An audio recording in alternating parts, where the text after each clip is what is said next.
OK. Alors, le plan de la présentation de ce midi. Bien entendu, quand il va y avoir des questions, c'est très, très important de les poser. Et Moi, je vais m'assurer de m'occuper du clavardage. d'accord, mais là, ma bebelle ne fonctionne pas comme je voulais. Pas grave. On va recommencer ça. Alors, une mise en situation, ce qui fait défaut le plus souvent dans l'alimentation des personnes âgées. Les signes de malnutrition et de dénutrition, les conséquences, les aînés les plus à risque et un petit questionnaire de dépistage. Et ce petit questionnaire-là, je pourrais l'envoyer à la Fondation, c'est-à-dire que là, vous allez le voir sur l'écran, mais ça serait plus pratique de l'avoir en version papier ou que vous puissiez le photocopier. Donc, on va trouver une façon que vous puissiez l'avoir en main éventuellement.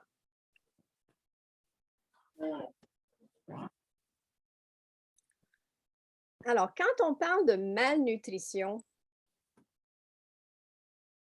faut bien s'entendre que là, on ne parle pas de mauvaises habitudes alimentaires. Ça sera peut-être une autre conférence, mais là, on ne parle pas d'un manque de légumes verts ou des frites à l'occasion ou des boissons gazeuses tous les jours ou quelques fois par semaine ou des biscuits puis des bonbons entre les repas. Je veux dire, ça, les mauvaises habitudes alimentaires, c'est sûr que c'est idéal de les corriger. Mais là, ce dont on parle aujourd'hui, c'est plus ce que j'appelle, moi, de la dénutrition. En fait, ce n'est pas moi qui appelle ça comme ça, c'est des grands experts.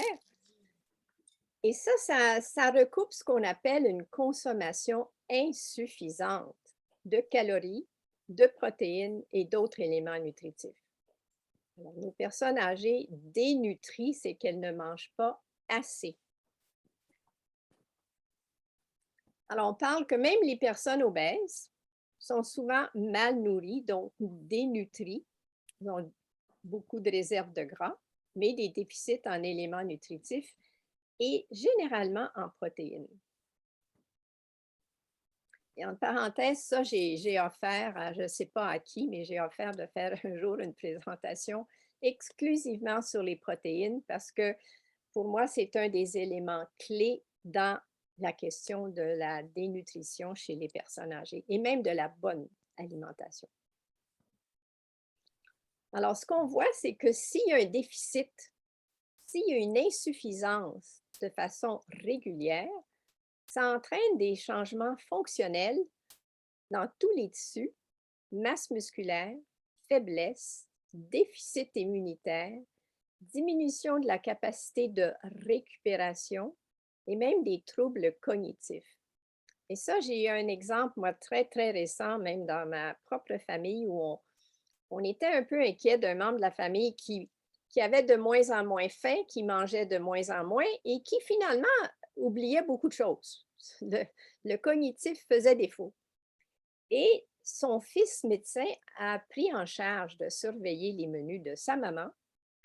Et dans quelques semaines, on a vu un changement important sur le comportement cognitif. Alors, il y a vraiment un lien que l'on peut faire entre insuffisance et comportement cognitif. Le bon côté de tout ça, c'est qu'il y a une réponse, comme là, l'exemple que je vous ai donné, c'est qu'il y a une réponse. On peut corriger des problèmes d'ordre nutritionnel. Et ça, ce n'est pas tellement compliqué. Il s'agit quand même de les dépister le problème pour ensuite trouver la solution.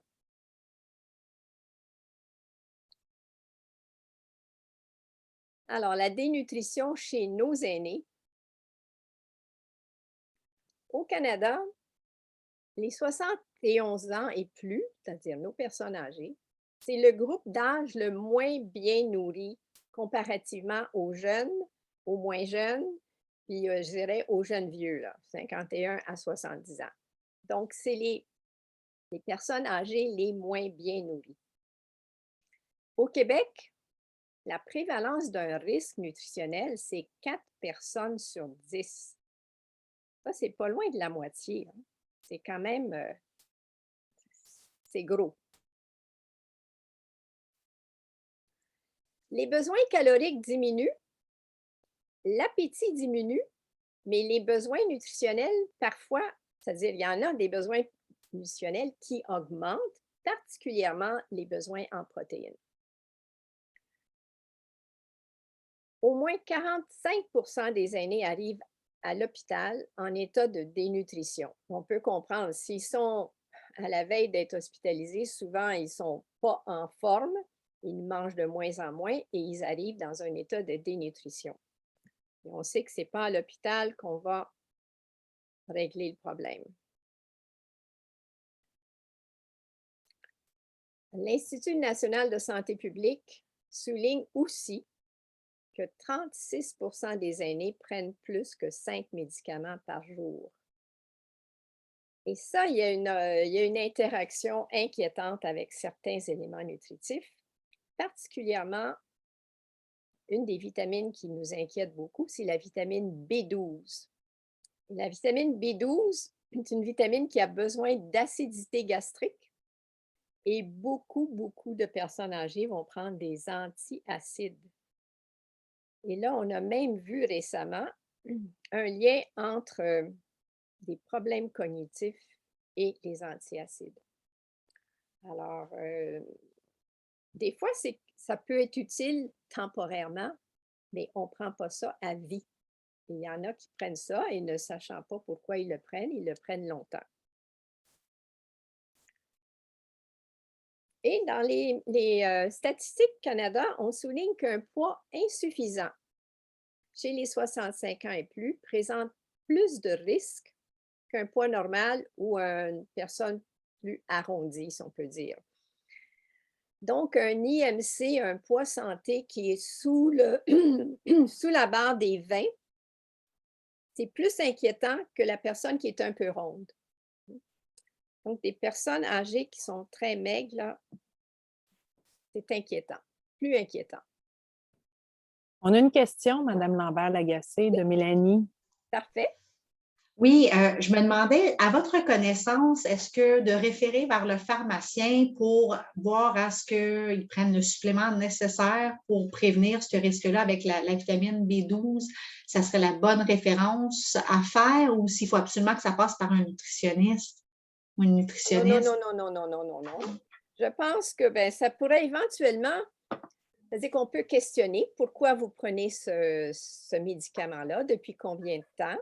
Mm-hmm. Et ça serait une bonne idée de demander à votre pharmacien un supplément de vitamine B12. Je veux dire, ça serait une façon.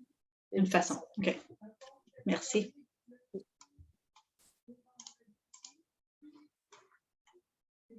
Alors, ce qui fait défaut le plus souvent, c'est sûr qu'il y a de la répétition, mais je pense que ça vaut la peine de bien comprendre là, les éléments qui...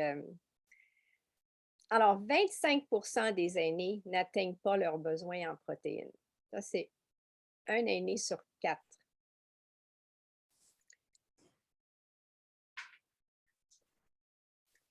« 35 manquent de vitamine B12. Puis là, on a vu une des raisons,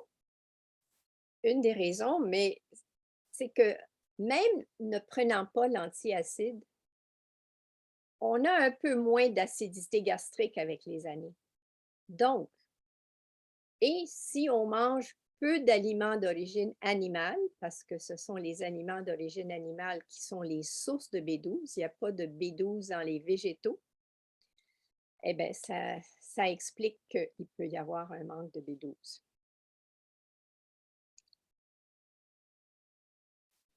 Mais l'appétit fait souvent défaut pour toutes sortes de raisons. Ça, c'est l'inquiétude la plus, je dirais, plus critique. Lorsque vous remarquez que la personne a perdu environ 10 livres en 6 mois.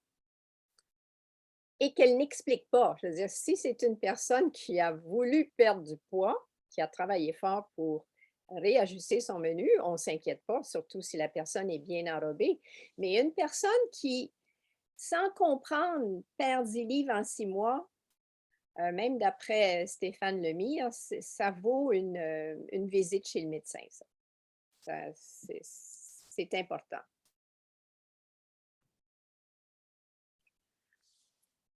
Environ 15 des aînés, puis ça, c'est une recherche qui a été faite à travers PAN canadien, les aînés sautent un repas facilement presque tous les jours. Alors, si vous manquez de calories, de protéines et d'autres choses, puis vous sautez un repas, c'est très difficile de compenser avec les 2 autres repas qui subsistent ou des fois avec des collations qui ne sont pas toujours bien intéressantes. Environ 15 des 60 ans et plus souffrent d'anémie. Bon, ça, c'est plus difficile à le détecter, mais c'est quand même, ça fait partie du portrait global. Ça se détecterait par une analyse sanguine, mais à l'œil nu, c'est difficile de voir ça. Alors, il y a encore d'autres choses qui font défaut. Le manque de vitamine D, mais ça, vous allez comprendre. Il n'y a pas d'aliments riches en vitamine D à moins de manger du foie de morue. Puis ça, ben, on n'en mange pas tous les jours. Il y en aurait dans le lait qui est enrichi, mais il faudrait prendre 1 litre de lait par jour pour avoir nos quantités. Puis encore, je pense que ça en prendrait 2 litres. Donc, le manque de vitamine D, il est flagrant, mais celui-là, il est facile à compenser. C'est facile à. On n'a même pas besoin d'une ordonnance pour avoir acheté de la vitamine D. 18 des personnes âgées considèrent que cuisiner, c'est un fardeau. Ben, ça, je comprends. Ça revient souvent. Souvent, vous allez voir que les personnes âgées sont seules.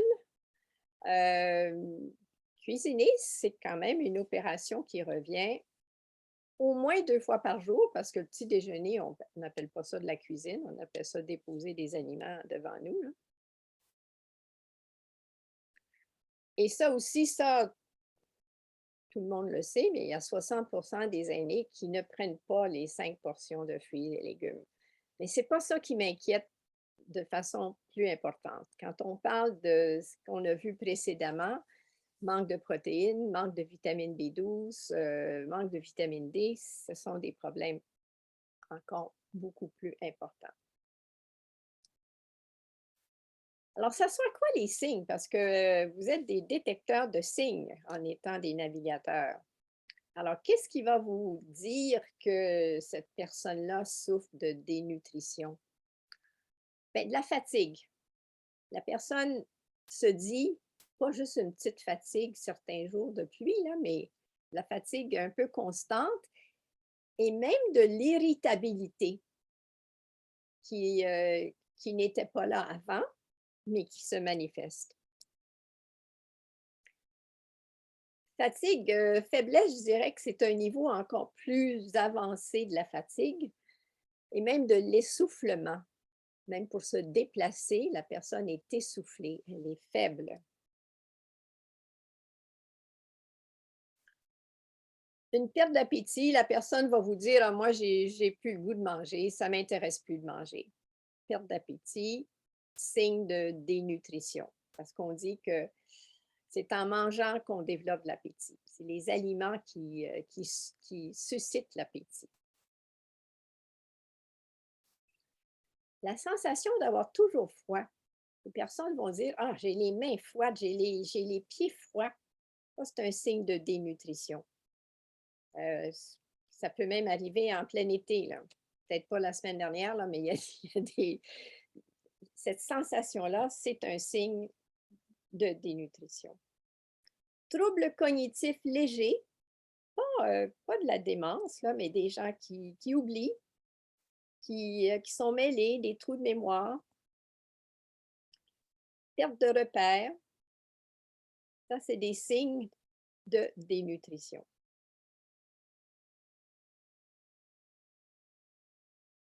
Il y en a d'autres? perte de force musculaire. Et celle-là, elle est le nouveau mot qui s'appelle maintenant de la dynapénie, par opposition à la sarcopénie, qui est la perte de masse musculaire. Alors, la force musculaire, on a détecté, ça c'est un chercheur canadien, Tessier, qui a vu que 20 des hommes et 25 des femmes sont incapables de soulever 4,5, c'est pas grammes, c'est kilogrammes, je m'excuse. Donc, pas tellement fort.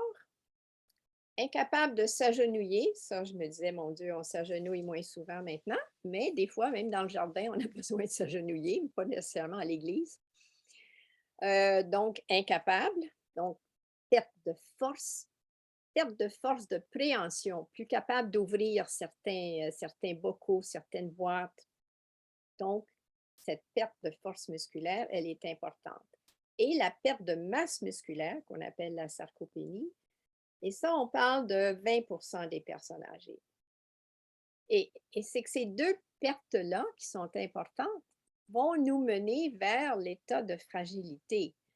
Et c'est ce qu'on ne veut pas. Je veux dire, la fragilité, ça nous amène à une perte d'autonomie. Et ce qu'on veut dans le moment, c'est garder nos personnes âgées plus en forme, plus longtemps à la maison.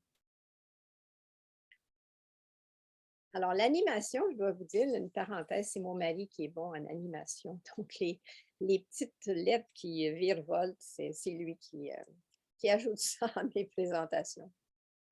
Alors, quelles sont les conséquences de cette dénutrition? Alors, un risque accru de tomber malade, retard de cicatrisation, ça, c'est facile de le noter, dire mon ce bobo-là ne guérit pas. Alors, manque de certains éléments nutritifs. Risque de complications après une chirurgie. Prolongement des hospitalisations, ça a été mesuré, puis vous avez dû voir les chiffres, mais c'est vraiment très, très reconnu que la personne dénutrie à l'hôpital reste à l'hôpital beaucoup plus, bien, pas beaucoup plus longtemps, mais 2 jours, 3 jours. Et il y a un risque 2 fois plus élevé de réhospitalisation. Un autre risque qui est également associé à la dénutrition, c'est le risque élevé de dépression. Et tout ça, bien, ça nous mène à ce qu'on ne veut pas, c'est de perdre son autonomie.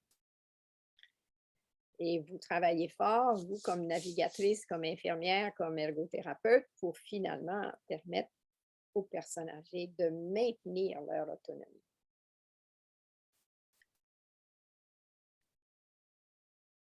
Alors, quelles sont les personnes, parce que là, on a vu ce que ça a l'air, la dénutrition, la fréquence, mais quels sont les aînés qui sont les plus à risque? La personne seule. Alors, au Québec, 29 des 65 ans vivent seuls. 56 des 85 ans vivent seuls. Bon, il y a des gens qui vivent seuls puis sont contents, ben, c'est-à-dire sont contents, sont habitués, ils l'acceptent. Mais il y en a qui souffrent de l'isolement, donc on parle d'une personne, un aîné sur 5. Et puis, dans tout ce paysage-là, ben, les femmes sont plus souvent seules que les hommes parce qu'elles survivent aux hommes.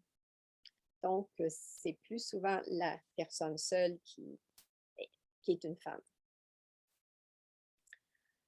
L'autre personne à risque, c'est la personne déprimée. Bon, elle est déprimée pour des bonnes raisons. Des fois, c'est un deuil, un déménagement, un déracinement.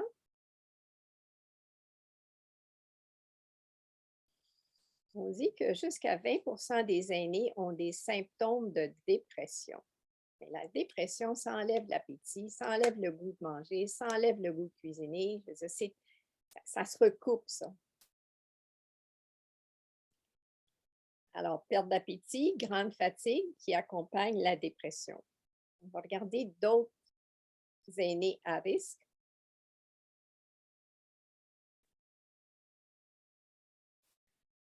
Personnes à faible revenu.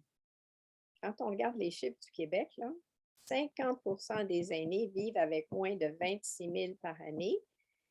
Et récemment, là, je regardais, le gouvernement disait que ce chiffre-là, ben, ça fait partie du niveau de pauvreté. Là. Je veux dire, c'est des gens qui ont besoin d'aide. J'ai des petites solutions dans ma tête, mais on va en rediscuter. La personne qui sort de l'hôpital, donc une personne qui a été hospitalisée, mais qui est un peu dénutrie après quelques jours à l'hôpital.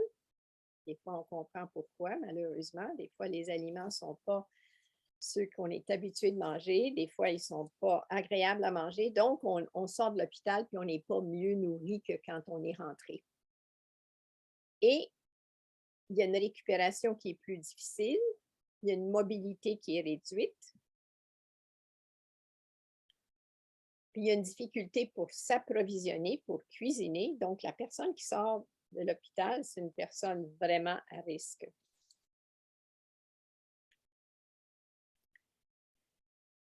Notre autre personne, celle qui a perdu du poids et qui ne comprend pas pourquoi, elle est également une personne à risque. Et on parle d'environ 10 livres en 6 mois. Ça, c'est un problème, là, c'est un feu rouge, ça. On a encore des personnes à risque. Ça, c'est des personnes qui suivent un régime restrictif, soit qu'elles le suivent de façon volontaire.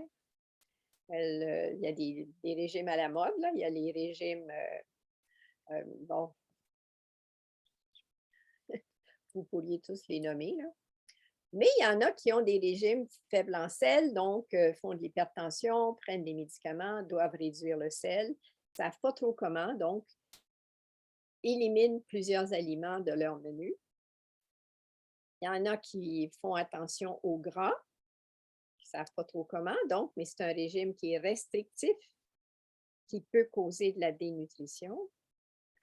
Puis un régime végétalien. Donc, végétalien, ça veut dire qu'il ne contient que des aliments d'origine végétale. Ces aliments-là, ce sont des protéines qui ne sont pas suffisantes pour permettre je dirais, le renouvellement de la masse musculaire. Donc, un régime végétalien, ce n'est pas une bonne idée quand on a passé 60-65 ans. L'autre personne à risque, c'est celle qui prend plusieurs médicaments. Alors, des fois, nos chiffres, là, on a parlé tout à l'heure de 36% qui en prennent de 5 à 9 par jour. 22% en prennent de 10 à 14 médicaments par jour. Il y en a 15% qui en prennent au moins 15 par jour. Et ça, j'ai suggéré au docteur Lemire et quelques-uns des intervenants de faire appel à un pharmacologue qui est spécialisé dans ce qu'on appelle la déprescription pour les personnes âgées. C'est un service qui est offert gratuitement par le gouvernement. Donc, qui peut vous aider. Mettons, vous êtes face à une personne, vous lui demandez sa liste de médicaments parce qu'habituellement, la pharmacie leur donne une petite liste. Puis vous voyez qu'il y en a, bien, quand il y en a 10 par jour, c'est déjà beaucoup. Et c'est de voir quels sont ces médicaments qui sont utiles, depuis combien de temps, et pour pouvoir aider la personne à finalement en prendre moins et avoir moins d'interaction avec les aliments. Alors, mon petit questionnaire de dépistage qui est assez simple, qui vous donne une petite base. Alors, d'un côté, c'est le nombre de questions, là, la question numéro 1, question numéro 2, question numéro 3. De l'autre côté, ce sont des cotes. Donc, si on demande à la personne, avez-vous un problème de santé qui vous empêche de manger comme avant? Il y a une cote de 2. Vous lui demandez, sautez-vous souvent un repas dans la journée? Là, la cote est de 3. Avez-vous délaissé la viande en faveur d'un menu plus végétarien? Cote de 2. Mangez-vous encore des produits laitiers? Yogourt, fromage, lait, une cote de 2. Avez-vous un problème dentaire qui vous empêche de manger certains aliments? Une cote de 2. Sans le vouloir, avez-vous perdu 10 livres ou plus dans les derniers 6 mois? Là, cote de 3. Avez-vous assez d'argent pour acheter tous les aliments que vous avez besoin? Là, c'est une cote de 4, donc c'est la cote la plus élevée. Devez-vous prendre au moins 3 médicaments par jour? Et êtes-vous encore capable de faire vos courses et de cuisiner? Cote de 2. Mangez-vous seul la plupart du temps? Alors, on recoupe l'isolement, on recoupe les problèmes économiques, on recoupe les choix alimentaires et je vais vous montrer ce que ça donne au niveau de la cote. Alors, si vous avez un score de 2, bien, il y a un faible risque nutritionnel. Si le score monte entre 3 et 5, un risque modéré. Mais si le score est 6 et plus, c'est un risque nutritionnel élevé. Alors ça sera quand même, on a le feu jaune qui est le risque modéré, le feu rouge qui est un risque élevé. Et ça, je pense que ça peut vous aider. Ce n'est pas un grand questionnaire, mais ça peut vous éclairer sur comment déterminer, repérer des problèmes de dénutrition chez la personne âgée. Alors, pour moi, la dénutrition, c'est une situation qui est alarmante parce qu'il y en a beaucoup chez nous. Ça laisse des traces, ça peut laisser des traces, mais le beau côté, c'est que ça peut se corriger. Alors, c'est ce que j'ai à vous donner comme piste de réflexion sur la situation de la dénutrition chez les personnes âgées. Alors, s'il y a des questions, bien là, je suis là pour y répondre. Merci beaucoup. Marie-Josée? Ton micro est fermé. Excusez-moi, j'ai cliqué, mais à côté. Merci, c'est très intéressant de vous entendre. Je me questionnais par rapport à ce que vous avez dit sur la déprescription, comme quoi c'est un service qui est gratuit. Dans le fond, comment on a accès à ce service-là? Comment est-ce qu'on peut référer les aînés vers ça? Et ça va être quelque chose à faire au niveau de la fondation, au niveau de... Moi, j'ai donné c'est une personne de Québec. C'est déjà bien parce qu'il y a beaucoup d'intervenants dans la région de Québec, mais c'est une personne qui peut se déplacer. C'est une personne qui est prête à faire ce travail avec la personne aînée, c'est-à-dire avec... mais c'est gratuit parce que le gouvernement en bénéficie parce que s'il y a moins de médicaments prescrits ou pris, on sauve beaucoup de sous.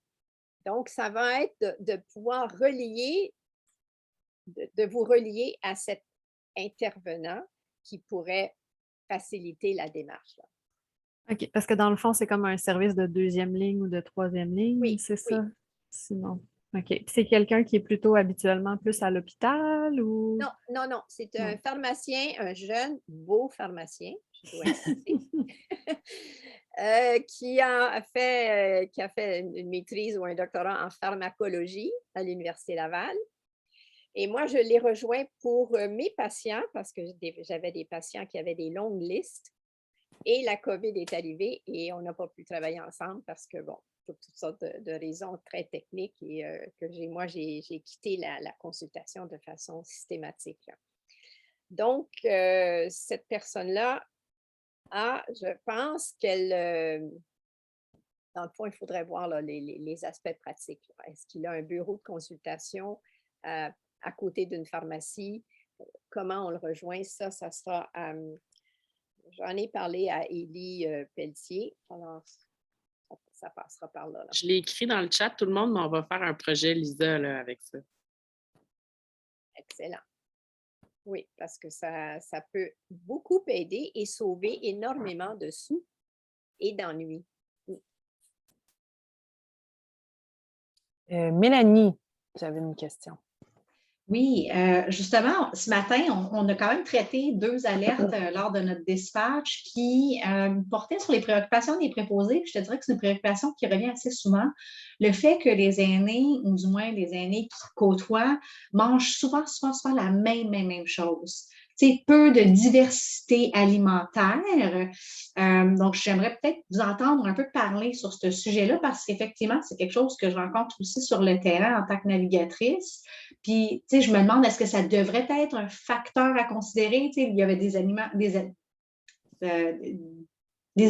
pardon, de surveillance que j'ai appris aujourd'hui, puis d'autres que je connaissais déjà, mais tu sais, celui-là, on dirait qu'il n'est pas adressé, puis je ne sais pas si c'est pertinent d'être préoccupé par ça ou pas. C'est sûr qu'idéalement, on aime ça, que tout le monde mange varié, que tous les aînés prennent leurs 5 portions de fruits et légumes par jour. Mais si on parle de dénutrition, ouais. Moi, si la personne tous les jours mange un bon bol de yogourt, des céréales et puis une petite boîte de thon puis une tomate, ben, bon, il en faudrait un petit peu plus que ça dans son menu. Là. Mais si ces aliments-là revenaient régulièrement, je serais moins inquiète que celle qui prend du thé et des biscuits et qui mange à côté d'un aliment. Parce que varier, dans le fond, l'idéal de la variété, c'est beaucoup de fruits et légumes, c'est des grains entiers variés. Je veux dire, on parle d'une belle alimentation que j'appellerais méditerranéenne, là, idéalement. Mais ça, c'est comme l'idéal, mais on est dans une sous-étape. Là. On est dans la personne qu'il faut remonter avec des calories, des protéines, puis des choses là, de base. Alors, mais dans les projections, moi, je verrais bien qu'on ait des petites feuilles avec des petits menus qui donneraient des idées. Non, mais, ou des petits cours de cuisine qui montreraient comment ajouter un aliment qu'on connaît moins ou comment cuisiner certaines petites choses. Donner le goût de cuisiner plus varié. Mais sur le plan risque pour la santé, là, dans le court terme, là, parce que dans le fond, la dénutrition, on veut la corriger et on va avoir des résultats à court terme. Alors, c'est ça. C'est vous êtes dans l'idéal, mais on est dans comment je dirais, dans la survie. Oui. Oui, merci. Il y avait quelques questions. Oui, merci. Jean-Félix? Oui, on entend beaucoup parler là, des boosts puis des ensures là, pour les gens qui sont dans des nutritions, puis c'est recommandé. Mais à quel point c'est bon de garder ça à long terme ou que c'est bon de prendre ça en prévention? C'est ce bout-là que je suis comme je suis moins à l'aise parce que j'ai déjà une référence nutritionniste qui était trop long, puis on m'a juste dit, regarde, viens chercher une caisse d'ensure, ça va être ça en attendant. Ou, tu sais, j'en ai qui prennent ça en prévention ou qui continuent d'en prendre. Je n'ai jamais su si c'est bon d'en prendre à long terme ou c'est censé remplacer un repas. C'est-tu un substitut? Je vais en profiter pour avoir plus d'informations. OK. Excellente question. Bon, c'est un dépanneur. Bon, alors, un dépanneur, pour moi, ce n'est pas tous les jours. Si c'est pour remplacer un repas, maintenant, vous avez des Ensure qui sont riches en protéines. Donc, si vous voulez vraiment aider une personne qui est dénutrie, vous allez rechercher le Ensure à 20 grammes de protéines. Et ça, là, ça fait peut-être 1 an que ce produit-là est sur le marché. Mais encore une fois, on parle de dépanneurs. Mais des dépanneurs, quand le feu est pris, ça peut être pratique. Mais je ne verrais pas plus que remplacer un repas pas remplacer les 3 repas. Mais tout dépend de la personne devant vous, là, de l'état de santé de la personne que vous essayez d'aider. Est-ce que cette personne-là est capable de s'acheter un yogourt, de s'acheter du fromage cottage, de s'acheter même du lait? Ça peut être des bonnes sources de protéines qui ne demandent pas d'être cuisinées. Donc, on va toujours privilégier l'aliment par rapport à un supplément comme Ensure riche en protéines, mais il faut vraiment regarder la situation. Et c'est que ces produits-là sont enrichis avec des vitamines. La vitamine D est comprise. Je veux dire, mais quand on regarde la liste d'ingrédients, c'est moins emballant que de prendre un yogourt avec une banane et un granola. OK. Ouais, merci. Parce que j'en ai, tu sais, que c'est pas nécessairement pour remplacer qui en prend, j'en ai qui ont des conditions. Puis, pour ceux qui sont pas au courant, tu sais, oui, il y a les petites bouteilles, il y a les puddings, mais ils ont sorti littéralement là, des petits jus, comme des petits cartons de jus Oasis. Donc, c'est des commandes spéciales qu'il faut faire à la pharmacie. Puis, c'est des super protéinés, là, des 20 mg. J'ai une dame que c'était ça, là, c'était, mettons, fraise kiwi, 20 mg. Puis, elle peut le boire, là. Donc, c'est comme un petit jus. Elle, là, ça passait mieux que le reste. Mais c'est la première fois que je voyais ça. Mais c'est pour ça que je voulais poser une question, comme elle, c'est une Ben, nutritionniste qui avait comme fait c'est- prescrire ça, là. ben, moi, je ne connais pas les petits jus. Ça m'inquiéterait que ça soit un jus riche en protéines parce que le jus va jouer beaucoup sur la glycémie. C'est très sucré. Ça s'absorbe rapidement. Donc, on ne veut pas.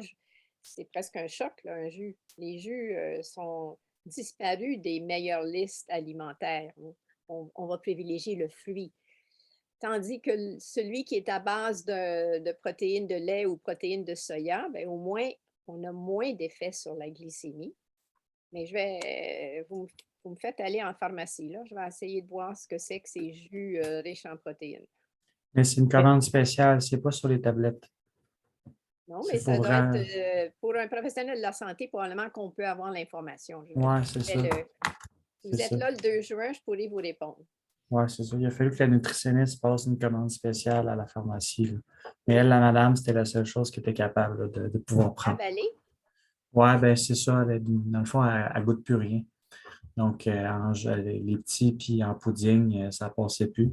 Puis avec le petit jus, ça passait. Donc, elle était plus capable de pouvoir manger avec autre chose, là. Donc, c'est Ben, comme un nouveau produit. il faut vraiment, hein, c'est des cas par cas, ça. Oh, Alors, si le pudding ne passe pas, il y a probablement d'autres problèmes à voir. Et bon, des fois, un manque de zinc, on ne goûte plus. Déficience en zinc. Le zinc, c'est souvent dans les produits d'origine animale. Donc, si la personne. Donc, mais je parle vraiment de cas par cas, là. Vous avez eu un beau cas. ben oui. C'est bon.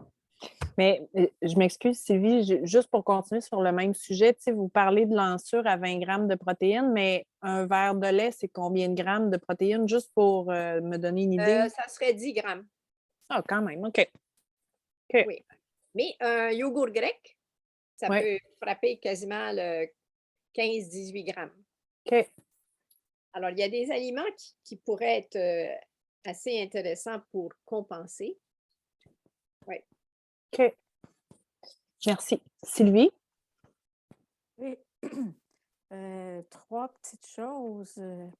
La première, en lien avec ce que tu viens de poser comme question, Élise, moi, je trouve que ce serait peut-être utile pour nos navigateurs que si Mme Lambert-Lagacé peut nous aider là-dessus, faire une petite liste des aliments les plus riches en protéines qui pourraient être recommandés. Je pense que ça, Jean-Félix fait ça. Alors, d'accord. L'autre chose, en lien avec ce que tu disais, Jean-Félix, il y a très longtemps, pas le temps des dinosaures, mais pas loin, lorsque je faisais des soins à domicile pour des gens qui avaient le sida, hein, dans les milieu des années 80, où ils en mouraient pas mal tous. Ça existait, ces petits jus-là, et ce qu'on faisait, c'est que on pouvait les utiliser pour faire congeler, faire des sucettes congelées. Là, quand tu es rendu au point où tu as de la difficulté là, vraiment à, à- pour des cas particuliers, comme disait Mme Lambert-Lagacé, ces petits jus-là pouvaient être utilisés. Là, on faisait des sucettes glacées et ça pouvait aider.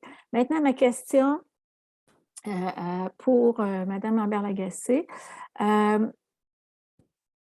On utilisait beaucoup en soins à domicile pour les gens qui se nourrissent, qui avaient des difficultés à s'alimenter ou qui la difficulté qui n'aimaient pas nécessairement le lait, les produits laitiers, ou ceux qui avaient vraiment besoin d'un apport accru de protéines, le lait en poudre. Et on leur disait d'en mettre une cuillerée à thé ou à table dans leur potage, dans leur muffin, s'ils cuisinaient, sinon dans les pommes de terre, les purées, tout ce qu'ils pouvaient mettre ce sac, cette protéine de lait, là, donc le lait en poudre. Est-ce que ça peut être intéressant? Parce qu'ils reçoivent beaucoup, les aînés que l'on dessert, souvent la popote roulante, et est-ce que ça pourrait être quelque chose si on veut augmenter la quantité de protéines ingérées, de leur suggérer de s'acheter un petit sac de lait Carnation en poudre ou maison et d'en ajouter à ce qu'ils mangent, leur pudding, leur yogourt, etc., ou si ce n'est pas une bonne idée. Là, on ne parle pas des gens là, qui ont des atteintes rénales, etc. Eux, ils savent ce à quoi ils doivent faire attention. Mais c'était ce qu'on faisait en soins à domicile pour essayer en tout cas, de prévenir la dénutrition ou de les ramener à un seuil acceptable. C'est une option. Mais une cuillère, il faudrait que je vérifie. Votre idée était dans ma liste de mes trajectoires, comme vous avez appelé ça l'autre jour, là, de faire la liste des aliments riches en protéines. Et je trouve que ça serait vraiment un outil pour les intervenants puis pour les personnes en particulier. Donc ça, excellent, là. Ça, c'est facile à faire. La question de la poudre de lait, il va falloir que je vérifie qu'est-ce que ça pourrait donner et combien il faudrait en ajouter dans une journée pour faire une différence. L'autre chose, c'est que maintenant, bon, on n'aime pas le lait, mais des fois, on peut aimer la boisson de soya. Parce que, bon, des fois, on n'aime pas le lait, mais on est dans la campagne des anti-laits. Il y a eu beaucoup de campagnes anti-produits laitiers. Il y a eu une vague et il y a encore une vague de lait d'amande, de lait d'avoine, de lait de riz qui ne contiennent rien. Donc, on ne veut pas les lancer dans ces simili-laits, mais qui n'ont pas de protéines.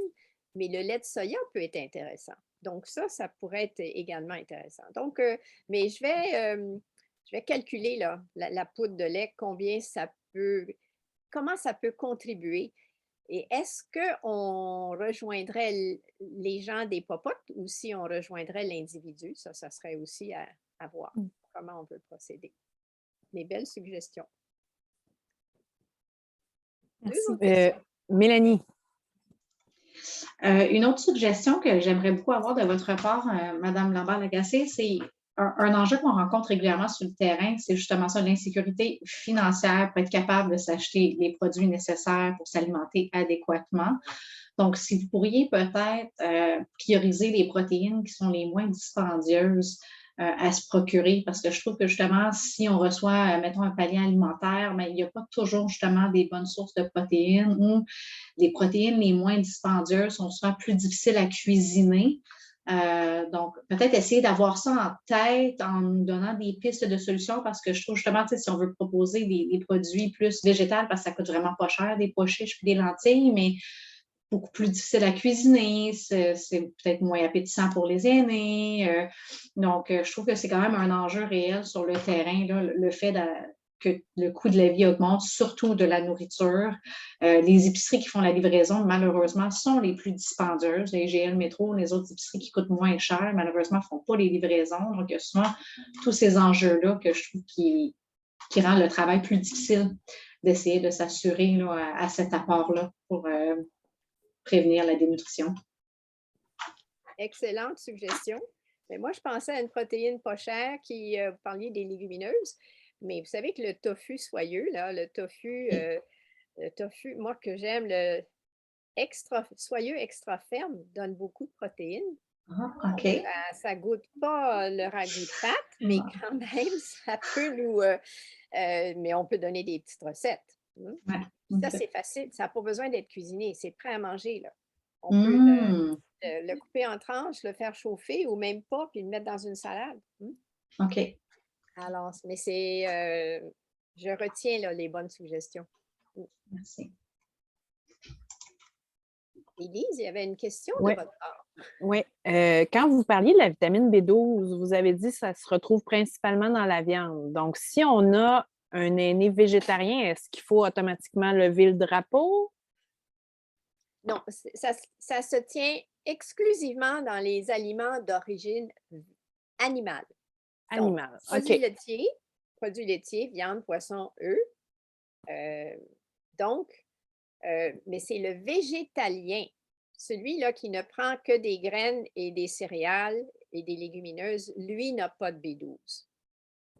Alors, on peut s'inquiéter au niveau de son approvisionnement, mais je m'inquiéterais aussi de ceux qui prennent des médicaments. Dans le fond, là, nos chers médicaments qui limitent l'acidité gastrique.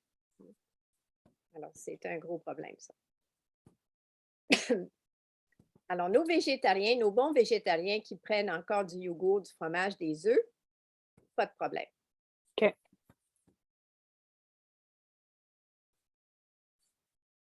Est-ce qu'il y avait d'autres questions? Ah, le lait d'amande, il y a quelqu'un qui me donne une remarque, là? Oui, 50 de B12 quotidien requis. Dans le lait d'amande, oui, mais il n'y a pas de protéines dans le lait d'amande. Alors, moi, si j'avais voulu faire de l'argent il y a quelques années, je me serais lancée dans le lait d'amande parce que j'aurais vendu de l'eau enrichie. Parce qu'il y a très peu d'amandes dans le lait d'amande, dans la boisson d'amande. Et je trouve ça dommage parce que c'est devenu tellement populaire à cause du fait que les produits laitiers n'ont plus la cote d'aliments sains. Mais ça appauvrit le menu des personnes âgées. Là, il faudra mettre de la poudre de lait dans le lait d'amande. Pourquoi pas? Vous pourriez sortir ça, puis vous deviendriez riche. On va l'essayer. Il y a une autre question. Sophie. Oui, bien, merci encore, Mme Lambert-Lagacé. Moi, j'ai déjà eu l'occasion de vous poser plein de questions la dernière fois. Mais là, je voulais poser une question de navigateur, navigatrice, justement, dans une perspective d'innovation ou de... Tu sais, vous, dans ce que vous observez, là, est-ce que les gens connaissent bien... Parce que moi, j'ai appris qu'il fallait plus de protéines en vieillissant qu'à l'âge adulte régulier. Est-ce que les gens semblent avoir des bonnes connaissances? Est-ce que vous identifiez comme vraiment une place où il faudrait innover, faire connaître davantage de choses, ou est-ce que vous trouvez qu'en général, les gens s'en sortent bien? Fait qu'on y va sur des impressions générales, mais moi, je voulais voir un peu le pouls là, de qu'est-ce que vous en dites, vous autres, dans ce que vous observez, là. Les gens sont-ils bien renseignés? Est-ce qu'ils se rendent compte que la nutrition, c'est de base? T'sais, ils pensent peut-être qu'ils ont des problèmes bien sophistiqués, puis au fond, ils sont dénutris. En tout cas, si vous avez envie de partager des petites impressions, là, gênez-vous pas. Je sais que ça dévie un petit peu, là. S'il y a des questions pour Mme Lambert-Lagacé, on commence par ça. Mais là, vu que ça semblait se calmer, là, je prendrais... s'il y en a qui ont des coups de génie, là. Moi, j'ai une petite remarque là, qui est apparue, là, c'est une question au niveau de l'absorption, mais la question n'est pas claire. Peut-être la personne qui me pose la question sur l'absorption au niveau B12 ou protéines ou lait d'amande, je ne sais pas.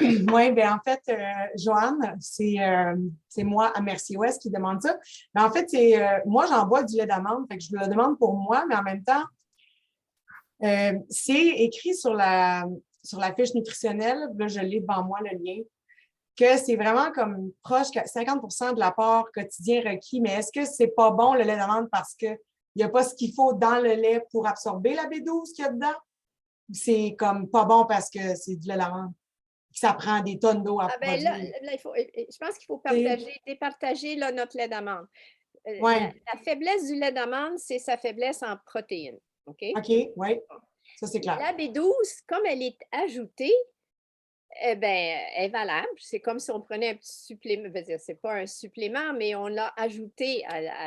Donc, mettons que vous étiez, malgré que si vous étiez végétalienne, je vous donnerais encore plus de B12 que juste dans le lait d'amande. D'accord? OK, Mais la B12 dans le lait d'amande est valable, mais le reste du lait d'amande, pour moi, est moins valable que d'autres, qu'un vrai lait ou du lait de soya. OK. Parce que c'est difficile pour les. Ben, j'imagine que pour les personnes âgées, si moi-même j'ai de la misère à digérer le lait, que ça doit être plus difficile, les produits laitiers, parce que moi, je l'utilise pour manger mes céréales. J'aime encore les céréales comme quand j'étais petite, mais je ne peux plus. OK. Je ne passe pas ma journée avec le lait. OK. Mais la question de l'intolérance au lactose, qui est une intolérance assez répandue, vous avez raison. Mais maintenant, le nombre de produits laitiers sans lactose, délactosés, c'est incroyable. Les fromages, les yogourts, même la crème glacée, la crème fraîche, la crème fouettée, tout est délactosé si on le veut. C'est Donc, mieux, ça. il y a maintenant moyen de digérer ces produits-là sans les problèmes qu'on avait avec le lait régulier, si je peux dire. D'accord. Je comprends. Merci. Merci beaucoup. Une belle petite main levée, là, que je ne connais pas le nom, par exemple. Claudia? Oui, oui, bonjour. Moi, j'ai une question. Pas j'ai une question, mais tu sais, moi, j'ai 45 ans. Puis, tu sais, on a toujours mangé, genre, dans le temps, là, dans les années 80-90, des pâtes à pilées, du steak haché, tu sais, des affaires comme ça. On dirait que les pois chiches puis le tofu, tu sais, c'est pas connu vraiment des personnes de 80, 75. Tu sais, c'est pas, tu sais, moi, tu sais, oui, tu sais, dans les années 90, ça a commencé à faire son apparition vraiment. Puis là, dans les années 2000, mais tu sais, c'est ça, j'ai l'impression que c'est pas des protéines qui sont connues vraiment des personnes âgées. Je me trompe-tu ou bien tu sais, quand moi, la popote, on en mange souvent, puis tu sais, j'en vois souvent, puis il n'y a pas d'affaire de même. Là. Je suis d'accord avec vous. Oui. C'est pour ça qu'à un moment donné, j'étais désolée quand j'ai vu le nouveau guide alimentaire du Canada sortir en insistant beaucoup sur les repas sans protéines animales, en d'autres mots, les encourageant à prendre plus de repas avec légumineuses. J'ai pensé aux personnes âgées qui ne sont pas habituées à manger comme ça et qui, des fois, s'ils ne sont pas habitués, ils vont avoir des problèmes de ballonnement, de gaz, d'inconfort. Mais vous avez 45 ans, il n'est jamais temps pour apprendre. Puis vous avez un beau chat en plus de ça dans votre non, vous avez raison que ce n'est pas, c'est pas encore rentré dans nos mœurs, mais j'en entends beaucoup plus qu'il y a 5 ans. Beaucoup plus de personnes de ma génération ou un peu plus jeunes qui me disent « Ah, ben moi, je cuisine ça, je fais plusieurs recettes dans le petit répertoire. » Alors. Merci. Ça va. Ah, on le voit, là. C'est quelle sorte de chat? C'est un sphinx. Marie-Josée? Ouais, je peux y aller aussi. C'est vrai que moi aussi, en fait, ça me surprend aussi là, d'avoir vraiment tout le portrait global que vous présentez sur l'impact là, de bien manger. Puis, tu sais, dans le train-train quotidien, j'ai l'impression que les aînés ne se rendent pas nécessairement compte de l'impact de ce qu'ils mangent sur leur état de santé global. Là, des phrases du style « Ah, je suis un peu plus fatiguée, j'ai moins d'énergie, je ne sais pas trop. » J'ai l'impression que c'est comme c'est des choses qui arrivent, ça va, il fait pas beau, bah, j'ai moins d'énergie, c'est plus mollo aujourd'hui. J'ai l'impression qu'il y a beaucoup de minimisation, en tout cas que les gens peuvent minimiser les détails importants de leur santé qui sont en lien avec leur alimentation aussi. Là. Puis effectivement, là, comme les commentaires qu'on va passer, que les gens manquent d'informations, que manger une toast avec une cuillerée de beurre de pinot, ben ça commence bien la journée, puis après ça, on peut manger un petit repas à 3 heures, puis ça va bien aller, là. Ben, pas tellement, là, mais qu'il y a quand même des résistances aussi, là, à travailler de ce côté-là, je trouve, chez les aînés, parce qu'il y a des habitudes, mais qu'il y a aussi qu'est-ce qu'ils ont envie de manger, ou, tu sais, qui se fient à leur appétit. Fait que je pense qu'il y a vraiment un grand manque de sensibilisation, d'information, puis que moi-même, tu sais, là, je suis contente d'avoir des connaissances un peu plus précises aussi, ou, tu sais, en tout cas, je me dis, il me semble qu'à part du guide alimentaire canadien, tu sais, d'avoir quelques repères, de dire, ben oui, une cuillerée de beurre de pinot, c'est tant de protéines, mais si vous ajoutez telle autre chose, tu sais, d'avoir des propositions clés en main, faciles à donner aux aînés, je pense que ça pourrait vraiment être aidant. Je suis d'accord avec vous, mais comme intervenant, c'est que si vous avez cette personne devant vous qui, bon, qui se traîne les pieds, là, je veux dire, on parle de fatigue importante, là, et puis qu'il réalise. Alors là, en tout cas, pour moi, votre rôle d'intervenante, si je le comprends bien, là, j'apprends moi aussi tous les jours, ça serait de poser quelques questions en disant, ben, qu'est-ce que vous mangez de ce temps-ci?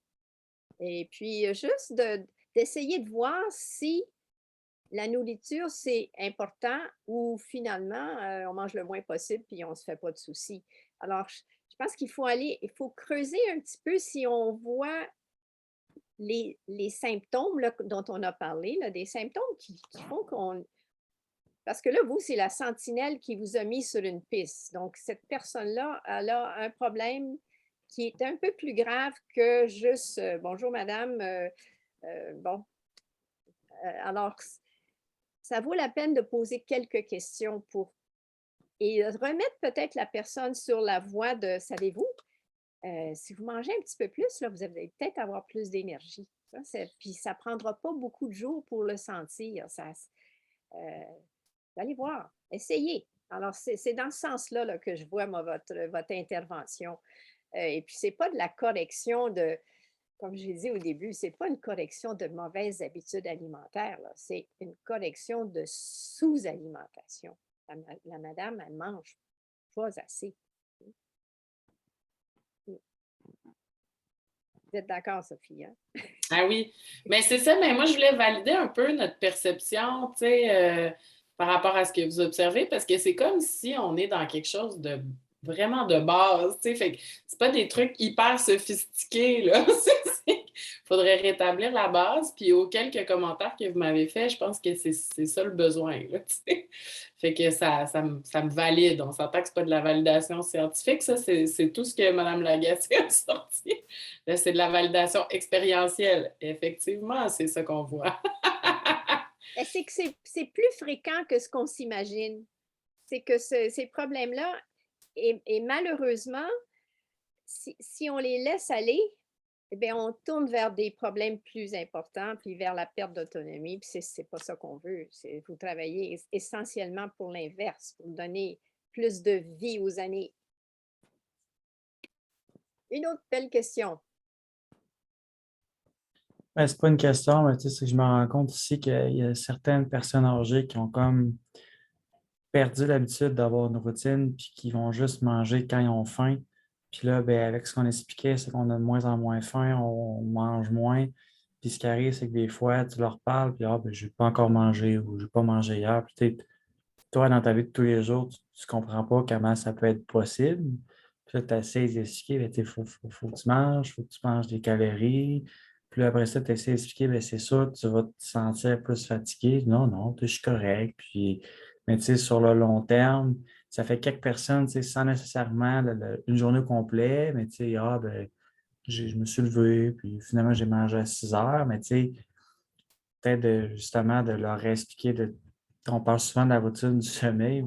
Je me rends compte peut-être falloir que je reparle de la routine du manger. Parce que, mettons, tu parlais d'avoir froid souvent, des petits commentaires qu'on a déjà entendus, ou tu sais, la fatigue qui t'offre, mais qui était comme un peu subtile, peut-être de pousser un peu plus sur les habitudes alimentaires, de est-ce que vous mangez à des heures fixes ou vous mangez juste quand vous avez faim. Tu sais, ça peut être un amalgame de choses qui font en sorte que les gens vont avoir un déséquilibre puis vont perdre un peu leur beat de vie, là. c'est de quoi je me rends compte de certains cas que c'est rien de grave, mais je me dis, ils n'ont pas vraiment les bonnes habitudes de vie tant de temps que ça.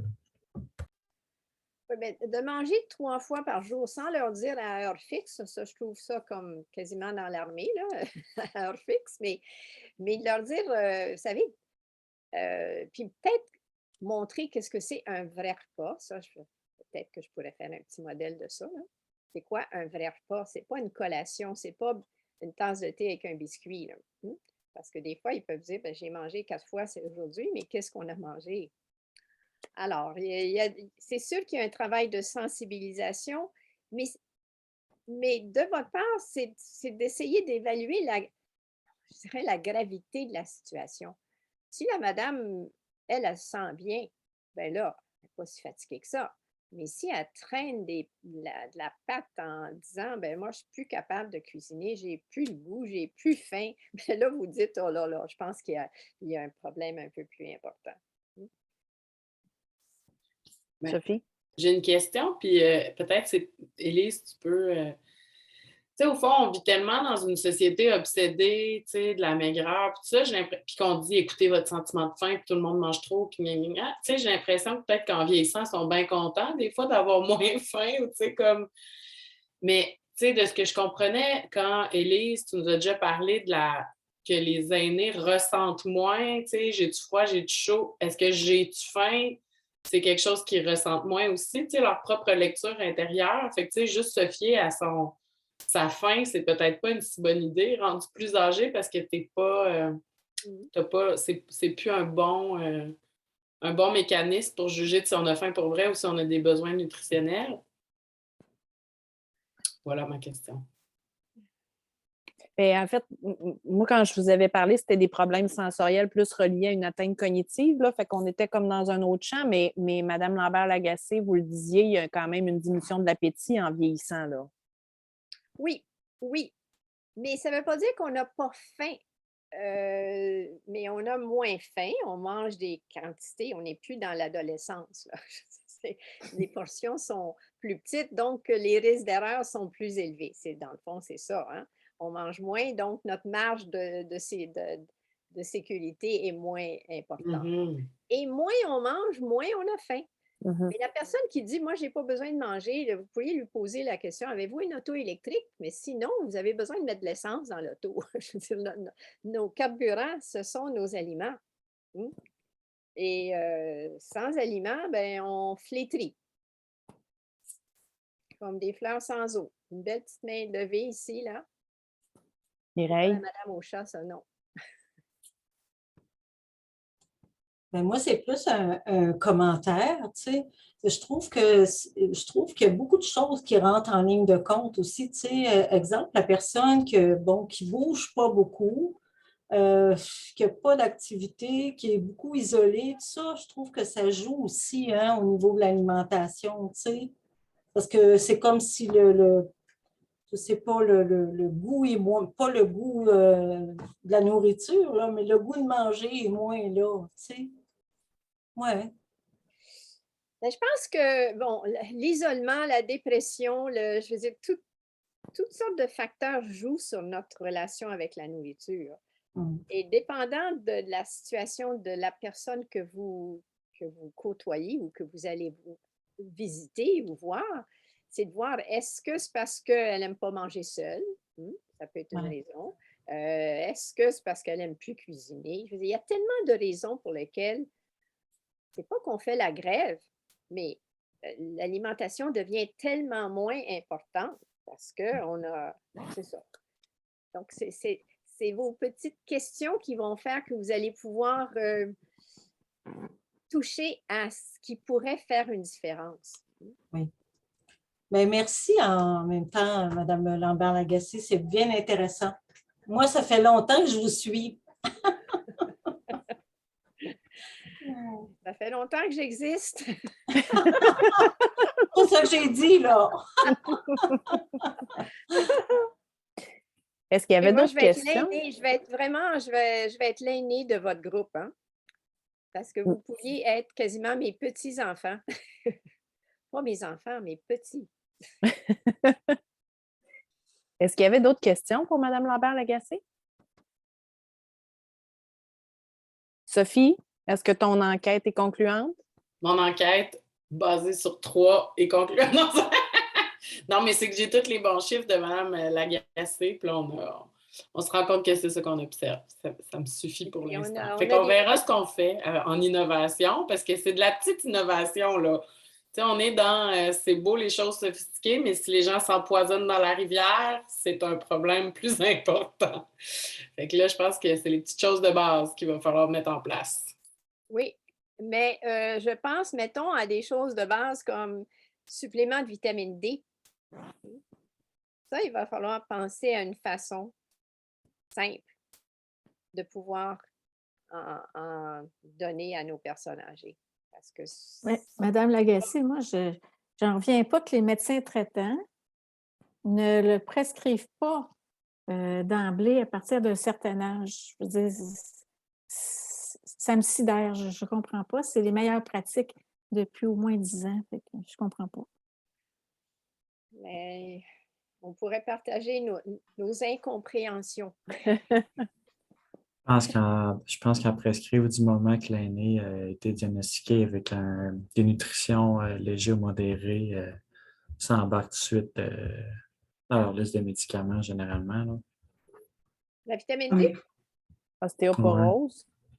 Ouais. Moi, j'ai beaucoup d'aînés qui ont été en dénutrition et ont tout le temps comme une shitload de vitamines. Là. Puis après ça, les médecins ils refusent. Quand les personnes veulent diminuer leurs médicaments, les médecins disent non, ceux-là, tes autres pas. Puis je suis pas mal sûr que c'était dans les vitamines D, justement. Fait que c'est haut. Suite à une dénutrition, sont prescrits de mémoire. Mais il ne faudrait pas attendre ça. Je veux dire, ça fait partie du kit de prévention. OK, j'en prends, je veux dire, je ne suis pas dénutrie loin de là. Un jour, il va avoir un plan. Ouais. Mireille, c'est une nouvelle main? Donc, je pense qu'elle a laissé sa main. Je me demandais, au niveau du pharmacien, tu sais que vous avez parlé, c'est le pharmacien, c'était dans la région de Québec, ça? Ou... Bon, est-ce que c'est possible un peu partout, ça? Parce que je connais quelqu'un que son pharmacien, il a fait ça, tu sais. Il a vérifié sa liste de médicaments, puis il y a eu beaucoup de médicaments qui ont été retirés, tu sais, pour la personne. Est-ce que c'est une démarche qui pourrait être faite pour d'autres régions? Ou... Je pense que ça devrait être fait. Moi, c'est que celui-là, ce pharmacologue-là, qui m'avait été référé par un professeur de l'Université Laval, eh bien, lui, s'était spécialisé dans les personnes âgées. Donc, qui prennent plus de médicaments que les jeunes personnes. Mais les pharmaciens devraient pouvoir faire ça aussi. Alors, un bon pharmacien qui a du temps, ça prend du temps, là. Il faut savoir depuis combien de temps, pourquoi on le prend. Oui. Moi, je pense que ça devrait être beaucoup plus répandu, ce type de démarche. Est-ce qu'à ce moment-là, ça se trouve être le pharmacien qui contacte le médecin pour dire, ben là, moi, comme pharmacien, je suggère qu'on enlève des médicaments? Est-ce que c'est... Ça, je ne sais pas. Je ne sais pas. Ça peut être d'une façon ou de l'autre, en fait. Ça peut être le pharmacien qui fait une constatation, qui communique avec le médecin de famille ou le médecin spécialiste, ou vice-versa, le médecin de famille qui constate que là, il commence à avoir une accumulation de médicaments, puis il dit, là, tu t'en vas voir ton pharmacien, puis on va faire du ménage dans tes médicaments. Là. Donc, j'ai vu les deux scénarios se produire, donc ça dépend vraiment qui a identifié la source du problème, en fait, ou le fait qu'il pourrait avoir un problème. OK, merci. Tu sais, Mireille, c'est une bien mince contribution, mais tu sais, en faisant un premier projet, après, on parle des résultats, on parle de comment c'est fait, on parle de qui ça peut intéresser, on regarde, on fait des démarches. Fait que, tu sais, c'est long, là, on aimerait ça que tout le monde y ait accès tout de suite, mais peut-être les gens peuvent faire des démarches dans leur pharmacie, peut-être qu'ils vont trouver des gens intéressés, mais à la longue, en prenant ça de front, ben, on va être capable de montrer comment ça fonctionne, comment d'autres le font, comment faire la promotion de ça. Là. C'est bon.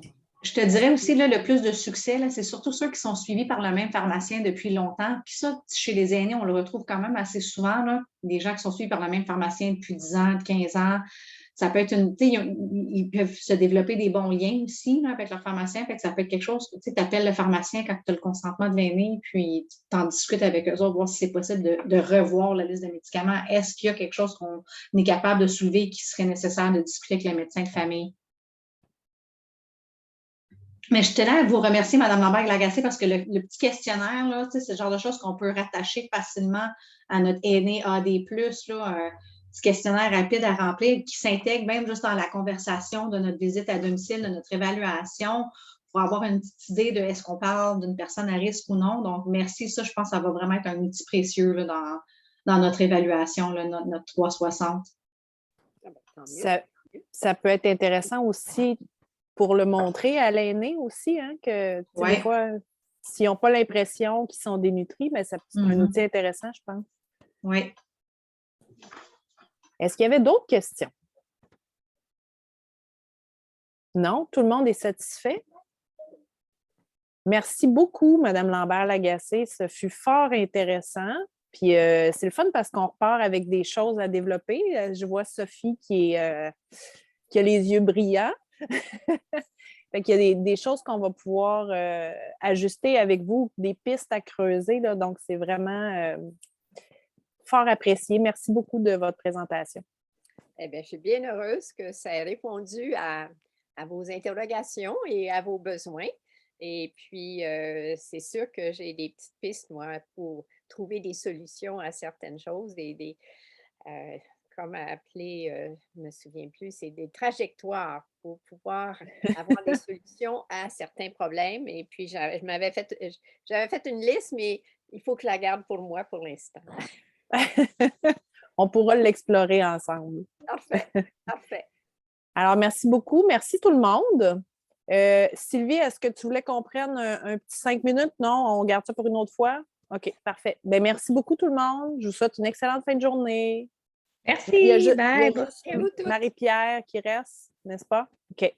Bye-bye tout le monde. Merci Salut, encore. bye. Merci beaucoup. Au revoir. Merci, au revoir.